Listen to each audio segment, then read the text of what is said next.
ইসমাঈলকে জবাই করার জন্য বাবা এবার রেডি হয়ে গেলেন। একটা ছুরি আর একটা রশি গোপনে নিয়ে রওনা হলেন মক্কা নগরীতে ইসমাঈলকে জবাই করার জন্য। কারো কাছে কিছু বলা যাবে না, কিন্তু ইসমাঈল যেই ঘরে থাকে একটা ছোট ঝুপড়ির মতো। ইব্রাহিম নবী যত কদম বাড়ায় কলিজাটা কেমন যেন ফেটে যাইতেছে, মায়া আর মায়া চুম্বকের মতো। আমার কলিজার আপা, এত আদরের সন্তানের এতদিন আমি পাই নাই। যত সামনে যায় তত ইব্রাহিমের কলিজাটা দুর্বল হয়ে যায়।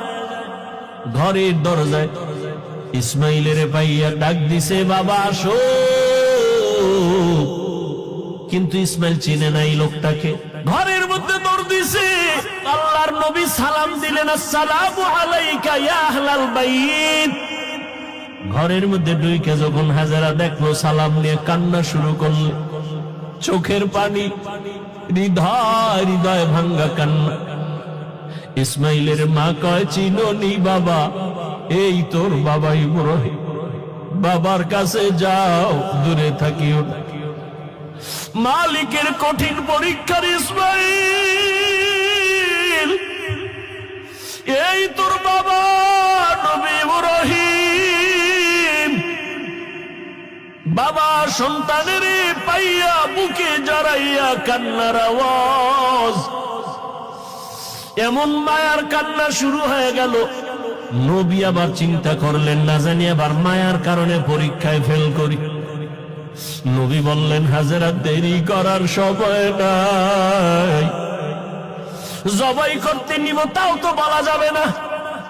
নবী কৌশল করে বললেন, ও হাজেরা, ইসমাইলের সুন্দর করে সাজাইয়া দাও, মালিকের দাওয়াতে যাব।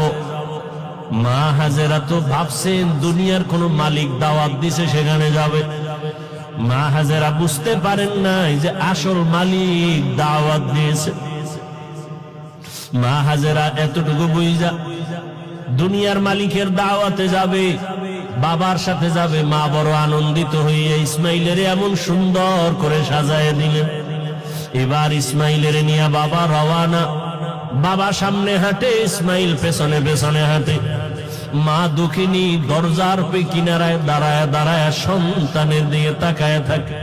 মা হাজেরা ইসমাইলের বিদায় দিয়া তাকায় তাকায় কান্না করে। ইব্রাহিম নবী পিছনে তাকায় না, তাকাইলে মায়ার কারণে পরীক্ষায় পাশ করা যাবে না। ইসমাইলও আনন্দে আনন্দ